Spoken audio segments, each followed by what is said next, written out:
Uma voz proletária nas redes sociais. Salve galera trabalhadora, sejam bem-vindos aqui no canal. No vídeo de hoje tem um convidado especial, é o Carlos Albuquerque. É um jovem de apenas 13 anos de idade que já tem um canal aqui no YouTube, o qual ele aborda sobre política e nos enche de esperança. Essa semana eu já gravei um vídeo no canal dele falando sobre as empresas estatais e sobre a Petrobras. E agora, hoje, a gente vai estar falando sobre a juventude e o futuro do Brasil. Vamos lá? Solte a vinheta!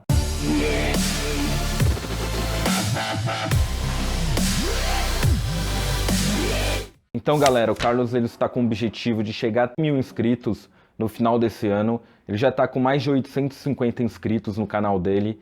É muito importante a gente estar dando a força, se inscrevendo no canal dele, para acompanhar o trabalho que ele desenvolve, porque apesar da pouca idade, ele já tem compromisso de estar buscando as informações e trazendo os dados que ele apresenta com uma base científica. Um compromisso que muitas pessoas grandes e até parlamentares não têm. Então vou pedir para o Carlos estar se apresentando aí. Vai aí, Carlos, fala um pouco sobre você. Bom, eu gostaria de começar aqui a minha participação aqui no canal, agradecendo ao Daniel pelo espaço, por me ceder mais este lugar de fala aqui, poder expressar um pouco das minhas ideias, compartilhar com vocês, público dele, um pouco das minhas opiniões acerca de alguns temas que vão ser discutidos aqui. Alguns provavelmente me conhecem porque os nossos canais têm uma certa ligação, já trocamos divulgação em outros momentos e tudo mais, sempre visando fortalecer a luta do pessoal da esquerda aqui no Brasil. E então vamos começar. Eu sou o Carlos Eduardo Albuquerque, eu tenho 13 anos, eu moro no Rio Grande do Sul e há algum tempo, há uns 6 meses, eu comecei o meu ativismo, diga-se de passagem assim, através de um canal do YouTube aqui, que hoje conta com em torno de 800 inscritos. E desde então, desde que eu comecei, eu venho produzindo conteúdo semanalmente, quase ininterrupto, desde o início. E o meu objetivo sempre foi, com o meu canal, criar um espaço para que, além de mim exibir minhas opiniões acerca do cenário político, que é o que eu sempre faço, a gente abre espaço também para mais pessoas, para mais jovens, para mais pessoas inteligentes, que saibam se expressar, saibam debater, e é o que eu venho visando promover aqui na plataforma. Sempre um espaço amplo de debate, um espaço democrático para todos, para que possamos agradar a todas as opiniões e sempre, acima de tudo, idealizar um debate entre todos, seja qual tema for. E também, sem dúvidas, mobilizar as massas, levar o conhecimento e tudo mais, como eu havia citado anteriormente. Um dos assuntos mais debatidos aqui no Brasil ultimamente é sobre a reforma da Previdência, que já foi aprovado em 2 turnos na Câmara dos Deputados e agora está seguindo sua tramitação para o Senado. Queria saber de você, Carlos, qual que é a opinião sua sobre a reforma da Previdência, já que na minha visão ela pretende, junto com todas as outras reformas neoliberais, levarem os trabalhadores cada vez mais para a informalidade. E queria saber de você, enquanto futuro trabalhador deste país, quais são suas perspectivas e o que você pensa sobre a reforma da Previdência? Então, como um integrante, de certa forma, dessa futura geração que de fato vai colher os frutos dessa reforma que estão tentando aprovar, uma reforma muito indigna para o povo brasileiro, uma reforma impopular, que só passou pelas comissões que deveria passar até agora, pois comissões e votações dentro da Câmara, só passou até agora por emendas, por muito dinheiro público, dinheiro do povo que é contra a reforma. Dinheiro desse povo foi jorrado a deputados para usarem como bem entenderem. Muitos nós sabemos que vão desviar essa verba. Com certeza poucos do que pegaram vão investir no povo, como deveria ser feito. Muitos provavelmente vão abocanhar esse dinheiro aí. Então é uma reforma que foi aprovada indignamente. Eu me preocupo muito, pois o meu futuro não é tão distante assim. Daqui a alguns 5 anos por aí, eu já devo ingressar no mercado de trabalho. E a questão da aposentadoria é algo que de fato preocupa os brasileiros há muito tempo. é sempre uma preocupação de todos. Eu vejo pela minha família, pelos meus próximos, que mesmo antes da reforma já era um pranto buscar uma aposentadoria digna, que cubra as necessidades de um idoso, ainda mais em um país que está sob constante aumento de preços sobre tudo, cada vez mais impostos e tudo mais.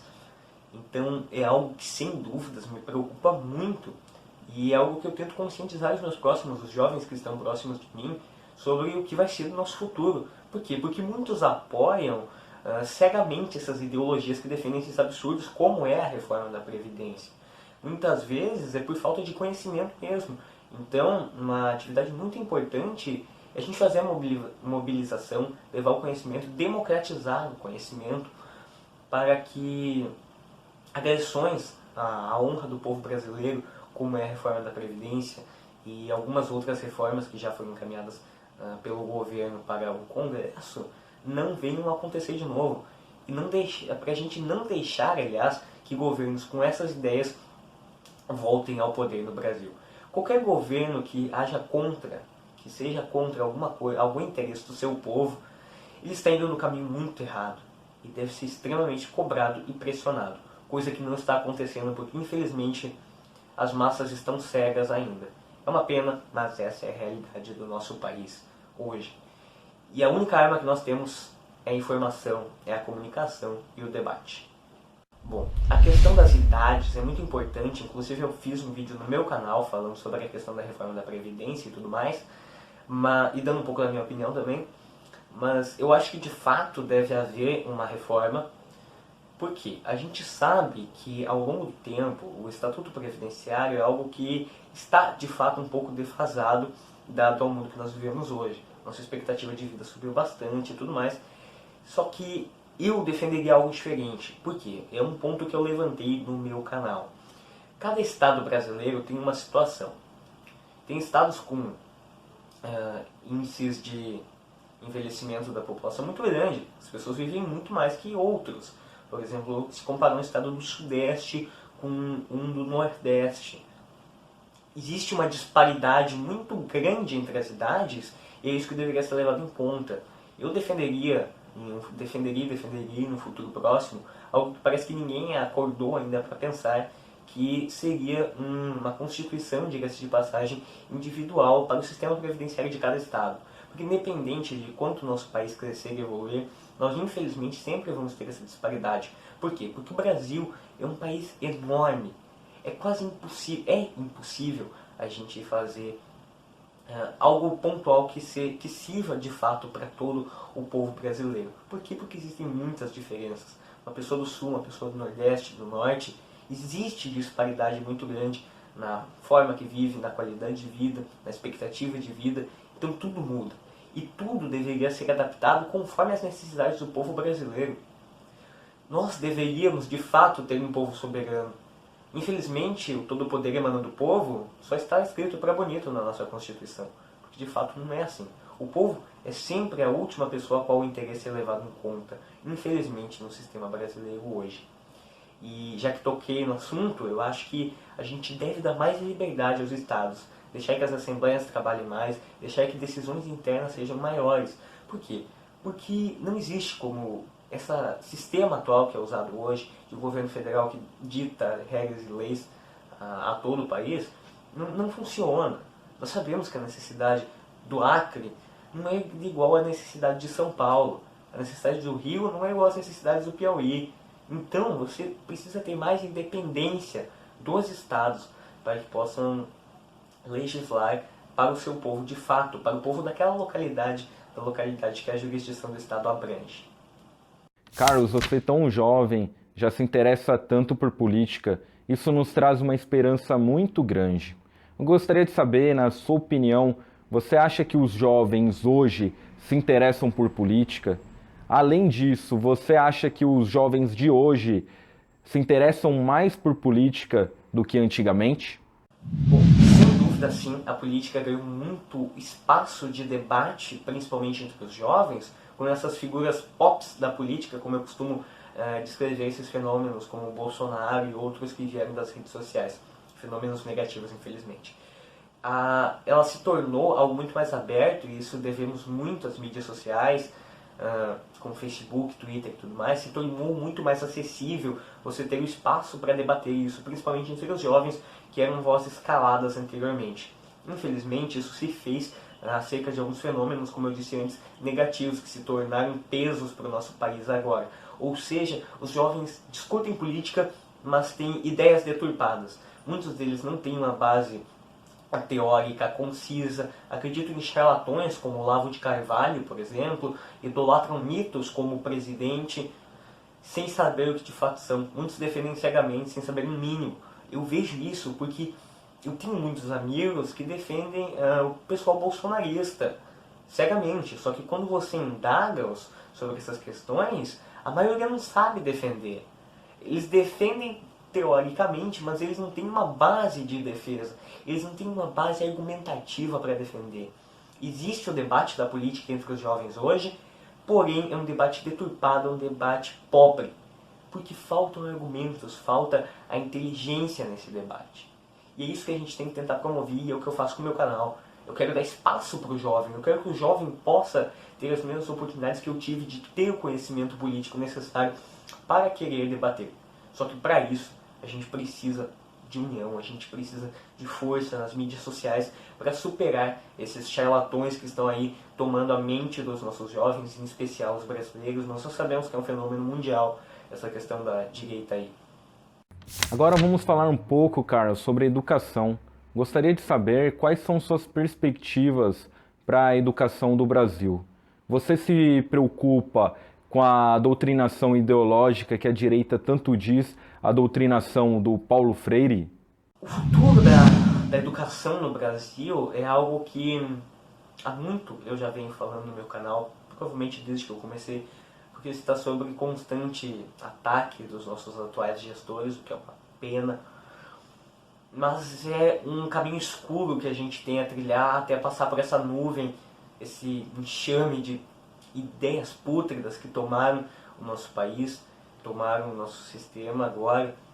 E a educação é das mais afetadas, porque é através dela que você pode cegar o povo desde a semente, quando o cidadão brasileiro está germinando, quando está começando a formar em sua cabeça essas ideias de doutrinação que nós sabemos que a esquerda é acusada de fazer, mas quem apresenta projetos para botar livros do Coronel Ustra, esse torturador, nas escolas para os jovens, são os deputados da direita. Inclusive, se o Daniel, quando estiver editando isso, quiser colocar essa notícia, houve sim um projeto de colocar livros do Ustra nas escolas. E que importância esse homem teve para o nosso país, para o desenvolvimento intelectual do povo brasileiro, que ele mudou na história do mundo, tem de ser um torturador, um ser humano horrível, que torturou pais na frente de seus filhos. E há quem defenda isso. E é esse tipo de coisa que querem inserir no nosso sistema de educação pública. Nós não podemos deixar que isso aconteça. O futuro do país depende da nossa educação, de uma educação de qualidade, que foquem naquilo que o jovem vai precisar, que foquem no jovem. A educação hoje no Brasil é algo arcaico. Se trabalha muito mais a questão de dar um conceito e passar todo mundo para receber mais verba do que de fato ensinar o estudante.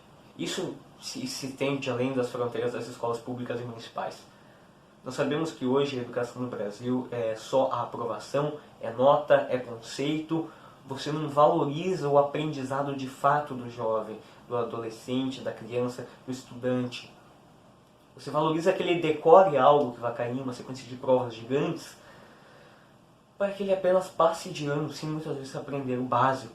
Por isso que nós temos tantos analfabetos funcionais. E é por causa disso, a consequência dos analfabetos funcionais, a consequência dessa formação, dessa classe, diga-se assim, são figuras obscuras.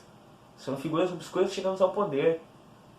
Porque o povo brasileiro é carente do intelecto, do conhecimento. E isso sim é culpa dos gestores anteriores, aí a gente tem que fazer a meia-culpa. Faltou sim investimento na educação. A gente sabe que houveram muito mais esforços nos governos da esquerda, tendo aí o Haddad como ministro, por exemplo, do que anteriormente, mas ainda assim foi pouco. O povo brasileiro tem direito a receber uma educação. E a gente precisa de uma reforma no sistema de educação brasileiro, porque ele não atende às necessidades do século XXI. É um sistema arcaico, a gente usa um negócio muito antigo ainda, que vem lá das formações de quando o Brasil ainda era colônia. Então a gente tem que buscar sim promover uma reforma, isso é uma ideia, um ideal que eu tenho, é uma reforma no sistema de educação. Ainda sobre a doutrinação ideológica, eu gostaria de saber qual sua opinião sobre o projeto Escola Sem Partido. Escola Sem Partido, que na verdade é o Escola Sem Esquerda, né?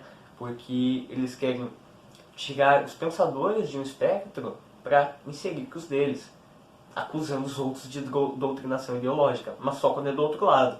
Quando é com a direita, não. São os heróis do povo brasileiro, é o que eu falei sobre a questão do livro do Ustra entrando nas escolas. É isso que a gente não pode deixar acontecer. Eles querem trocar 6 por meia dúzia.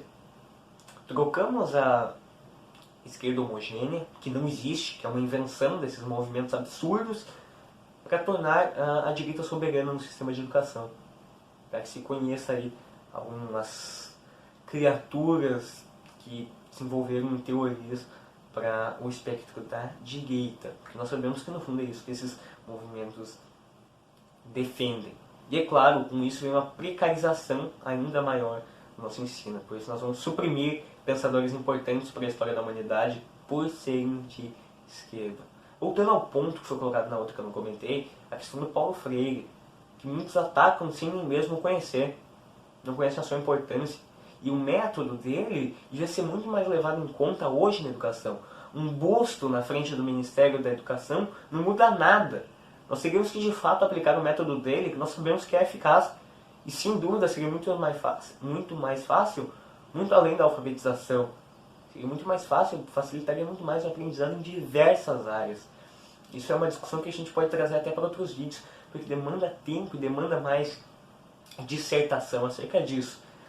Mas eu acho que os ataques a ele são por pura ignorância do povo, que está sendo iludido por esses gestores, por essas pessoas que chegaram, que usurparam o poder no Brasil.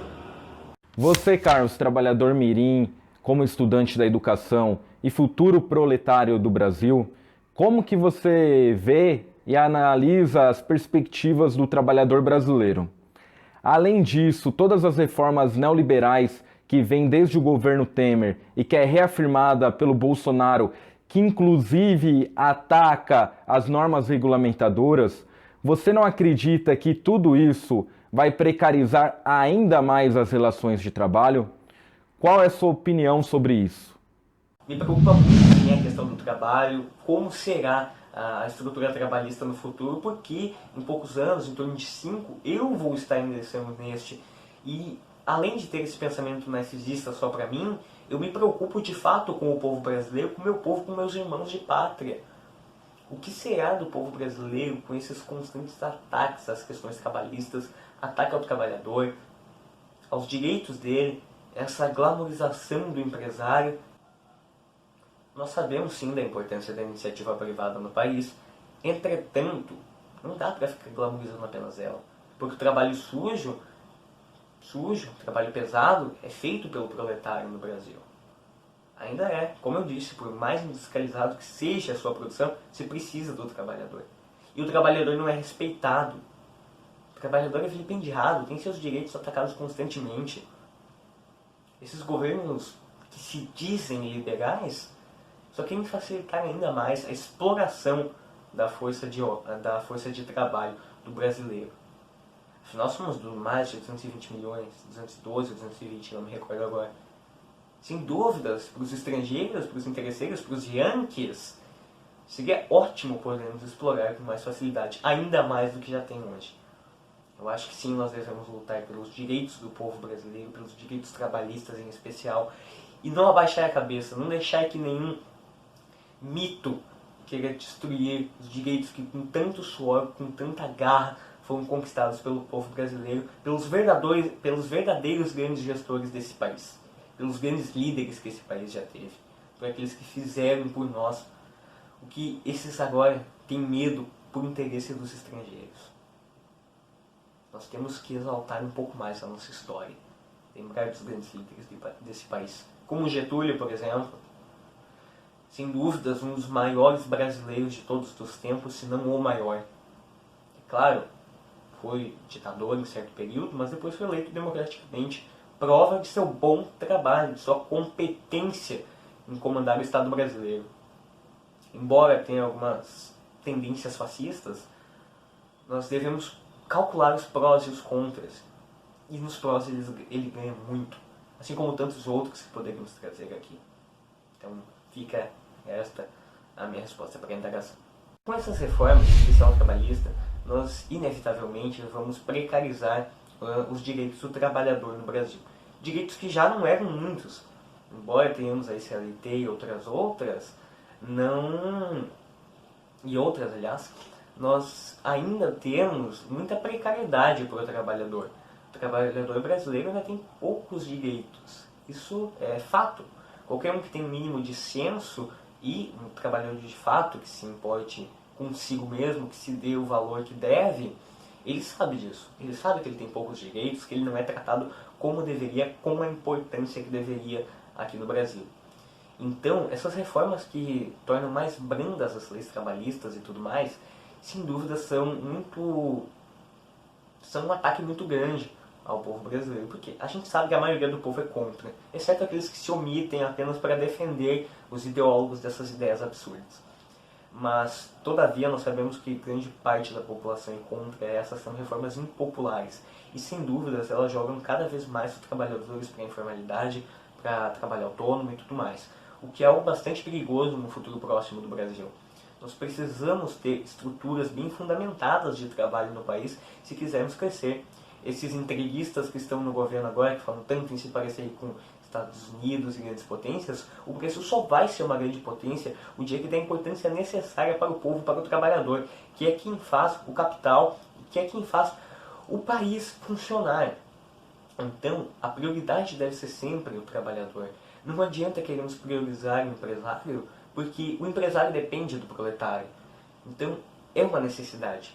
Cuidar bem do trabalhador brasileiro deveria ser o objetivo de todos os governos, seja federal, estadual, municipal, o que for. Mas, infelizmente, a gente sabe que não é assim. Isso só muda a partir do momento em que o povo se mobilizar. O povo precisa se unir para fazer mudar no Brasil. Nós sabemos que pela desunião, pela segregação da esquerda, nós deixamos um espaço livre para a direita, que é muito mais unida, muito mais concisa em questão partidária. A esquerda está muito picotada. Então, a gente precisa fazer essa união e ter uma ideia homogênea no povo, é claro, adaptada para as necessidades de cada lugar que ela chegar. Nós precisamos ter uma ideia central, termos um plano de mobilização entre os partidos da esquerda, entre os movimentos da esquerda, para alertar o povo, porque o povo acaba sendo cegado por essas promessas mirabolantes e ideologias incríveis, entre aspas, que ganharam espaço no nosso país.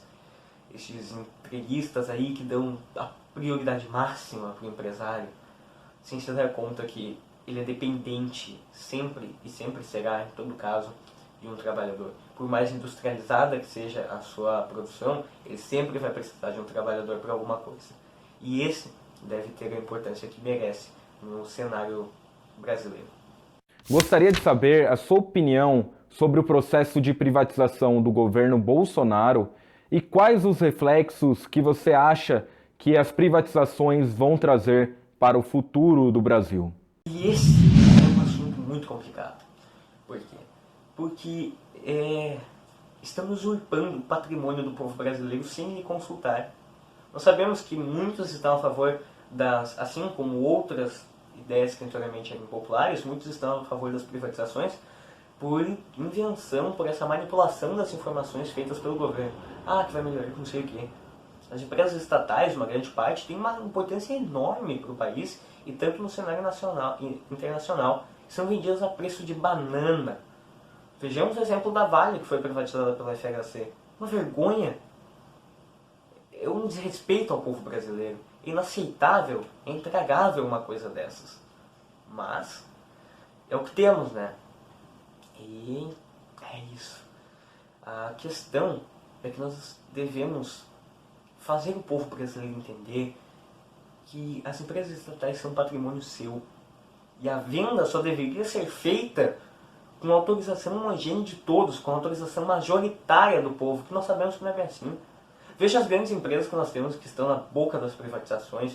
Tem Embraer, tem Correios, tem o pessoal tentando desmantelar a Petrobras para privatizar depois, vendendo as distribuidoras, a BR, que teve as ações majoritárias vendidas a preço de água. Os estrangeiros não levam em conta o patrimônio natural, o patrimônio comercial brasileiro. Eles só querem entregar tudo que esse país gigante tem para os interesses dos outros. Querem transformar o Brasil em Brasil colônia, em quintal dos fundos dos Estados Unidos. Para isso, é como eu disse anteriormente, nós precisamos promover a união de todos, pegar na mão de quem está próximo da gente e fazer entender, levar os ideais corretos a essa pessoa, levar o pensamento crítico, levar o conhecimento, democratizar o conhecimento das ideologias, de o que gere o seu país, levar o conhecimento quem são os seus gestores, quem manda em si. Porque querendo ou não, embora sejam empregados nossos, os gestores públicos, eles mandam na gente. E muitas poucas vezes é por escolha majoritária do povo brasileiro, as ações que são tomadas por eles. Ações criminosas contra o nosso patrimônio. Carlos, quais são suas perspectivas para o futuro do Brasil como ativista hoje? Tenho muito interesse em ingressar na carreira política, justamente porque eu acho que a voz jovem deve ser mais ouvida, mais cedo. Não se dá a importância que o jovem tem hoje. Isso não é assunto para jovem, para adolescente, não sei o que lá. Ouvi muito isso no começo, e agora eu faço as pessoas engolirem as suas colocações. É claro que sem arrogância e prepotência, mas é por conquistas. E eu acho que o espaço do jovem, o espaço de ativismo para o jovem, é a minha maior luta hoje. E conquistar esse espaço para os jovens, capinar esse caminho para as gerações futuras. Eu quero no futuro, quando eu estiver mais velho, ver outros jovens, assim como eu, fazendo o que eu estou fazendo hoje. Abrindo e alargando cada vez mais essa via, esse duto de espaço para o ativismo, esse microfone para o jovem, para ele conseguir expandir a sua voz, a sua opinião. Afinal de contas, somos brasileiros também. E as decisões do governo nos afetam. As pessoas que gerem o governo, gerem a gente também. Então, devemos sim ter a opinião levada em conta, e essa é uma das minhas lutas. E por fim, a democratização do conhecimento. Esse é sem dúvidas a minha maior cruzada hoje. Meu objetivo é que todo o povo brasileiro, no futuro, eu quero ver um povo inteligente, um povo sábio, com um senso crítico, que sabe o que faz, que sabe o que fala, sabe o que defende. E defenda, é claro. Nós precisamos levar o conhecimento, parar de segregar por ideologias e levar o conhecimento a todos. Cada um vai tomar o rumo que quiser, porque é a ordem natural das coisas, é o espaço democrático. Vai ter sempre uma direita, uma esquerda, uma via central, que é que eu acho que eu mais me encaixo, talvez. Mas são coisas que se decidem no futuro. Mas a democratização do conhecimento é uma das minhas lutas, principalmente para o jovem também, que hoje muitas informações sobre a questão política e tudo mais é muito omitida. A gente não tem esse espaço nas escolas, por exemplo. Deveríamos ter um espaço para debate dentro das escolas, mas não temos. Por quê? Porque os professores, se abrirem esse espaço, não serem precisados de comunistas, socialistas, vermelhinhos, por movimentos absurdos, como foi citado anteriormente, como escola sem partido, esses crápulas que vilipendiam a honra dos nossos professores, que tentam destruir o sistema público de ensino brasileiro, através dessas ideias fantasiosas, sem embasamento, atacam o professor por fazer o mínimo, por abrir o debate, o conhecimento. Agora gostaria de deixar contigo um espaço aqui para você dar as suas considerações finais. Bom, como considerações finais, eu gostaria de agradecer novamente o espaço aqui, foi muito bom para mim poder trazer um pouco das minhas ideias. Queria convidar vocês a conhecerem o meu canal, eu acho que vai ser de grande valia para muitos de vocês. Tem temas atuais, sempre, toda semana estamos comentando ao menos 2 vezes na semana o cenário político, uma na segunda e uma no finalzinho, às vezes na quarta também temos, é de 2 a 3 vídeos por semana, sempre te mantendo você, público do canal, atualizado sobre tudo e sempre com uma opinião concisa e embasada em fatos. Então é isso, conheça o meu canal, Carlos Albuquerque, estamos aí pelejando pelos 1.000 inscritos até o final do ano, eu acredito que a gente chega lá, porque eu acredito na união, na força do povo brasileiro, na esquerda brasileira, um povo que conhece os seus teóricos, os seus gestores, os seus ideólogos, um povo que tem senso crítico, que gosta do debate e, sobretudo, o povo consciente.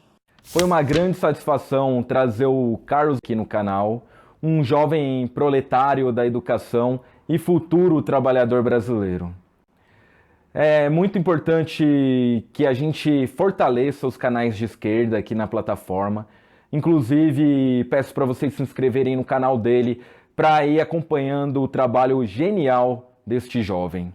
Também, quem não se inscreveu neste canal, se inscreva aqui, porque é muito importante a gente fortalecer as vozes proletárias aqui nas redes sociais. Muito obrigado por ficarem até aqui no vídeo. Até o próximo vídeo e fui! Uma voz proletária nas redes sociais.